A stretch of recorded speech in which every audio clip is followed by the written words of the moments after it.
నిఖిల్ అయితే 100% మణికంఠనైతే కూరలో కరివేపాకు లెక్కనే చేస్తుండు.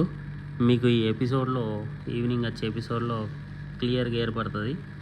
స్వాప్ చేసుకోవచ్చు, ఫుల్ పవర్స్ వస్తాయి అని అంటే సోనియా దగ్గరికి పోయి నువ్వు నా రైట్ హ్యాండ్ లెఫ్ట్ హ్యాండ్ గుండెకాయ ఆ కాయ ఈ కాయ అని అంటుండు. మణికంఠను అక్కడే కూర్చున్న మణికంఠను నీ ఇష్టం రా, నువ్వు వెళ్తే వెళ్ళొచ్చు ఉంటే ఉండొచ్చు అని అంటున్నా. అసలు ఆ క్లాన్ మిగిలిందే మణికంఠ ద్వారా.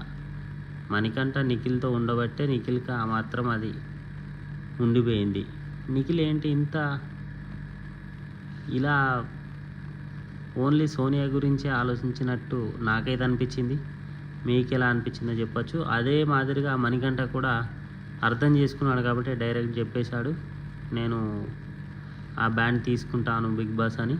సారీ చెప్పి కాంతారా క్లాన్కి వెళ్ళిపోయాడు. మొత్తానికి మణికంఠకి అయితే సింపతి అయితే ఫుల్ గెయిన్ అవుతుంది.